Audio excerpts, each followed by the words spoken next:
Hello and welcome back to the podcast. Today, we're going to talk about all things anxiety with our neurodiverse kiddos and how to help them, why they have it, what to do about it, when is it a problem. Let's talk about all of those things. Welcome to the Autism Diagnosis to Confident Mom podcast with Kira from Kira Brown Coaching. I'm a mom of neurospicy kids and a life coach. I'm here to share real tips and support to help you feel confident as a parent. Hello and welcome back to the podcast. A warm welcome if you're new. We're so excited you're here. If you've ever wondered why your child melts down over something really small, then this is the episode for you. We're going to talk about anxiety and what it is, why they experience it, and what we can do to help them. First of all, anxiety is not a problem. It's very normal for neurodiverse children and adults. It's not a bad behavior. It's their body saying, I don't feel safe. I heard an analogy the other day from Dr. John Deloney that said it's the smoke alarm telling you that there is a fire. And sometimes the smoke alarm goes off and it's a false alarm, and sometimes there's a real legitimate fire going on that we need to not ignore. So, but think of it as the smoke alarm. It's just our body doing its job, warning us of danger. And the goal isn't to fix the anxiety. The goal is learning how to deal with it and know how to handle it properly. I've talked about this before on the podcast, but emotions are like waves or like a beach ball. And if you try to make them go away, it's like pushing a beach ball under the water. And you can do it for so long, but then they come back and explode up in your face. And it's a much bigger reaction than if you just let the beach ball hang out on the water in front of you. So we're not trying to get rid of the anxiety. We just want to deal with it in a healthy manner. And we're going to talk about that a little bit today. But first of all, let's talk about why is anxiety common for kiddos and adults that are neurodiverse. The number one reason that I have here is unpredictability. When their life is unpredictable, they feel anxious. Especially autistic kiddos thrive on routine, and our ADHD kiddos thrive on the outside structure of a routine. And so when those things change, they get anxious. And those things can be things you didn't think about. Things that have like thrown me for a loop are like people ringing the doorbell and stopping by the house. Doesn't seem like that big of a deal, but to them it is. School parties or church parties or birthday parties or Christmas, substitute teachers at school, somebody else picking them up from school, those things. Our number two reason that I have down for anxiety is sensory overload or underwhelm. Remember, kiddos have 8 senses. We learned that in episode 2. And the title of that podcast, if you want to learn more about it, is The 8 Senses, what they are and why they matter. But our 8 senses, we either need a lot of that or we don't need a lot. We just need a little teeny tiny bit, a lot of our neurodiverse kids. And so if they are overwhelmed or underwhelmed, their nervous system goes into fight or flight mode. And that is anxiety kicking in. Our social confusion is number 3. They have a fear of doing something wrong or being judged. They worry about that. Many mask this anxiety by withdrawing and not participating. I know I do this in social settings. I'll find myself withdrawn and not really saying a whole lot. I just listen and see what's going on rather than speaking up. And afterwards, I'm like, why didn't I say anything? Or they might be bossy. They want to run the situation so that they can be in control, so that they don't have to worry about what's going to happen and what's not going to happen. Number 4 reason for anxiety, performance pressure. Your ADHD kiddos will especially feel behind. They have a hard time keeping up with everybody else, and so they might feel behind, and that gives them anxiety. Or your autistic kiddos often sense they're being compared or corrected, and that gives them anxiety. They have a tendency to be perfectionists. They want to do everything correctly, or it doesn't, so they can have control over the situation, so they can be predictable. And so if they feel like they're being compared or corrected, they feel like they did it wrong, and then they have anxiety about being corrected. And anxiety can be body-based. Their nervous systems are already extra tuned up, extra hyped up, because they have extra neurons firing in their brain that's processing everything more so than a neurotypical brain. And so sometimes it's not thinking anxious thoughts. It's a pure body dysregulation. It has to do with their body responding to neurodiverse or to sensory stimuli coming in. Anxiety can look like a lot of different ways. It is often disguised as as behavioral issues. My son, who has autism, had the kids' church program. Once a year, the kids all do the kind of like the sermon, the main program for everybody. And that was this last Sunday for us. And my son appeared to be very naughty. He didn't want to sit still. He didn't want to follow directions. He didn't, he was easily explosive, all of these things, right? And this was his anxiety coming out. These are all forms of anxiety. Your kiddo might melt down, or they might shut down. They might show defiance or refusal. A refusal to go, I don't want to go, might mean, hey, Mom, I'm scared to go. I'm worried about what's going to happen. They might get extra clingy, or they might try to control everything. Do you have a kiddo that likes to be in control? It might be anxiety. Can you stop and ask, could this be anxiety? What about angry or explosive reactions? Those can be anxiety. I think a lot of times we think about this, but like trouble sleeping or tummy aches, we associate a lot with anxiety. Or repetitive questions. Where are we going first? Then where? Then where? What are we going to do? My son will often ask, well, what if this happens?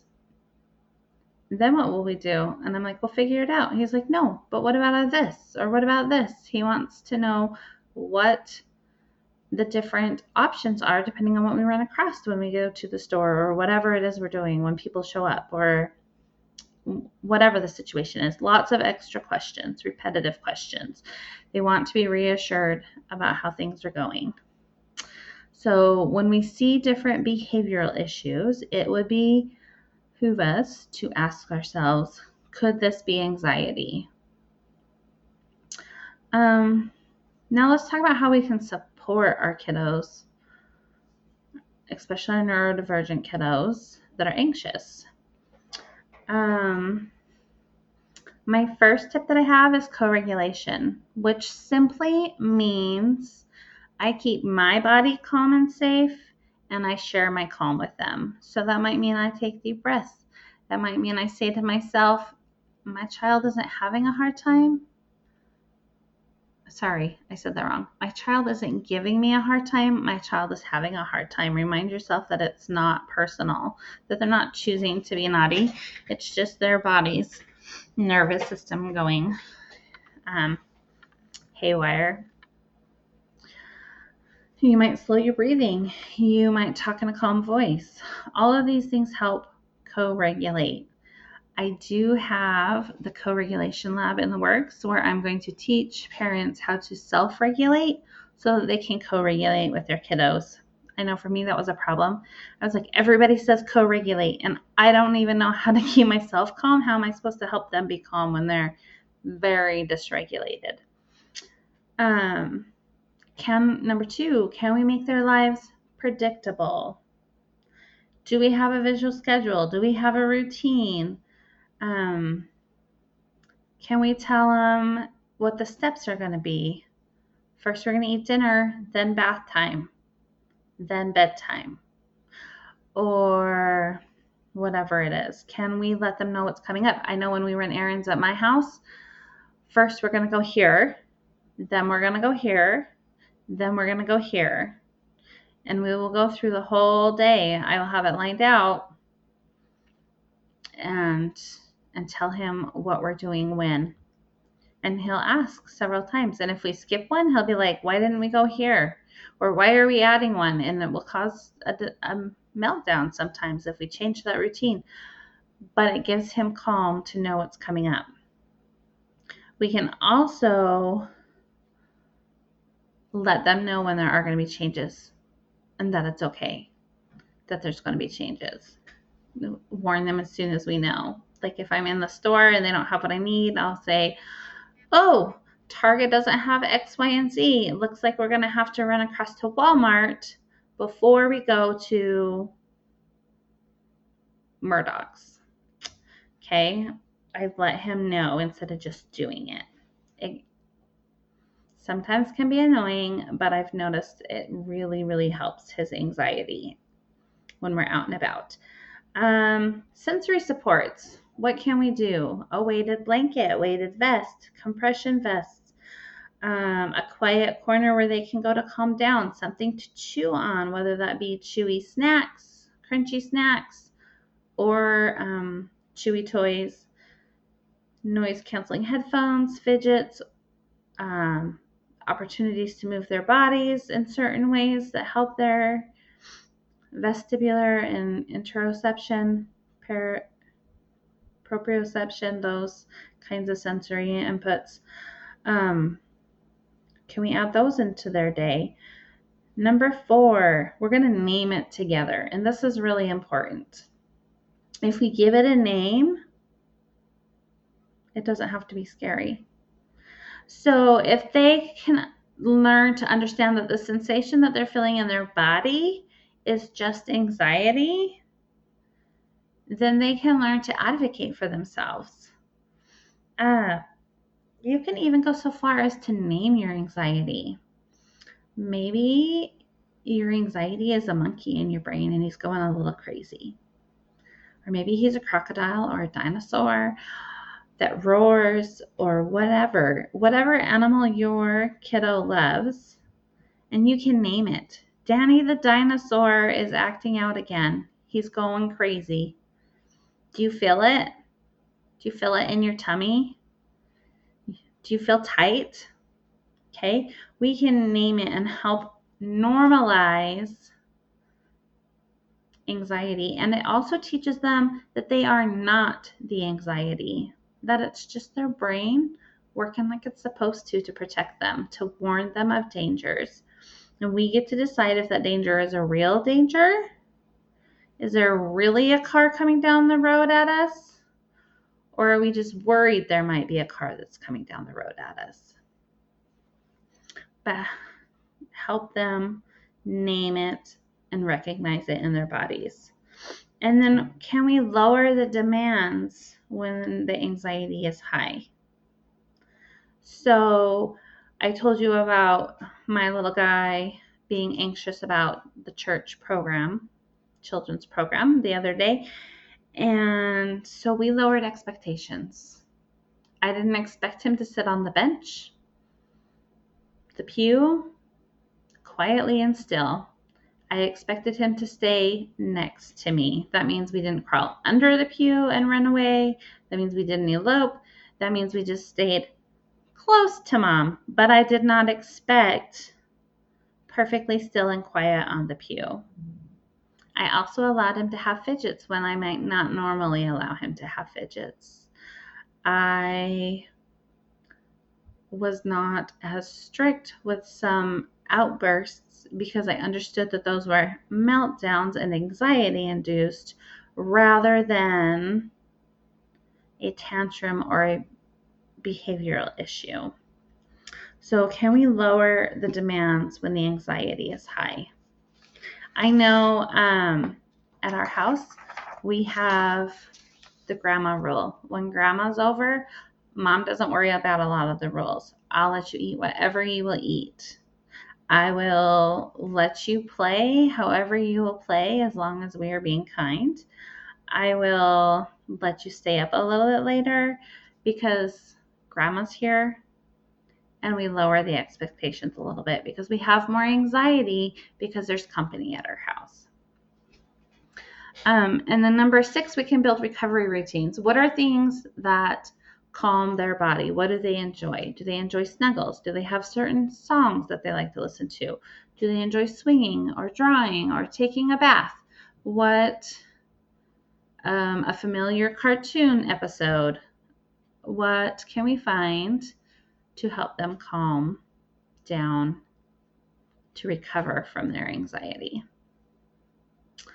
Once again, I just want to remind you as we close that anxiety is not the actual fire that's going on or may not even be there. It's the smoke alarm that's going off. It might be the toaster that's smoking because there's crumbs in the bottom. It's not really a problem, but their body is alarming them. Or there might be a legitimate fire. There might be some bullying going on at school, and so then they have anxiety about going and they don't want to go. So we need to look at the data and decide, is this a real fire? If it is, we address the fire. If not, we just allow the anxiety, and that's okay.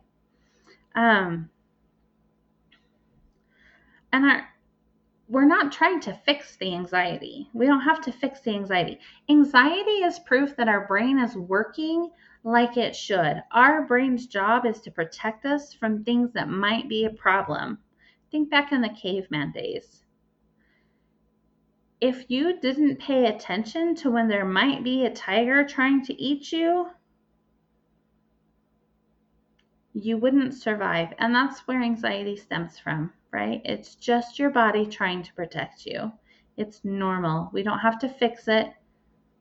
We can just be there and be the calm for our child and help them allow the anxiety.